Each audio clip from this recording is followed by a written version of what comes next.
Welcome to my presentation on confidence intervals, which can be described as a balancing act between information and accuracy. Let me explain. A confidence interval indicates the range that's likely to contain the true population parameter.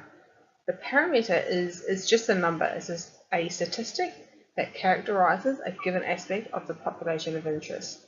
So you can say this number is our best guess. As on the slide here, the statistic that we're after, which is our goal, from the large, or could be a large population base, we need to select a sample to get the statistic. So once we've got that sample, which is our first step in the making of a confidence interval, I've listed here some groups that we can possibly use as a population base. For example, we can use students in Australia, and as you can tell, it would be pretty impractical to test everyone in that specific population, so we need to use a sample. So in this instance here, all of the blue would be the students in Australia, and the red sample are the ones we have selected to get our confidence interval. Once we have our sample, we need to calculate a margin of error. A margin of error just gives us a bit of breathing space, which is a range of numbers around our estimated number, just to allow for a bit of leeway. And then we need to give it assign it a confidence level, which is mostly 95%, and that just means that we are 95% certain that the true population value lies within the interval provided, which is what you can see here. This yellow part is the 95% confidence level that we are certain of.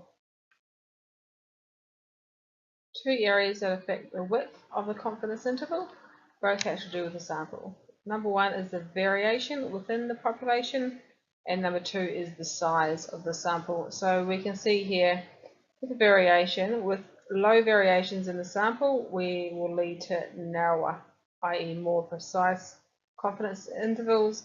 A more varied population will be a more varied sample, so we're less confident, and the interval would be wider, which is less precise.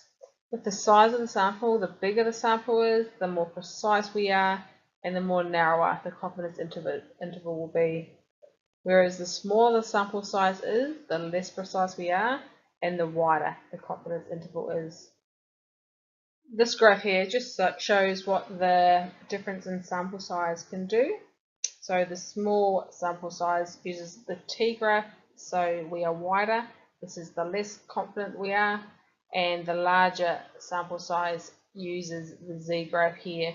So this one is the narrower, the more precise version. So you can see the marked differences in this sample sizes. So what are confidence intervals used for? Well, a confidence interval by itself is just a number. It needs to have some clinical significance to have any benefit for society.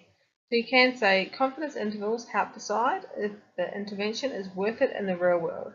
E.g., is the time and money involved to get the project or the intervention off the ground, is it worth it? And thank you for listening.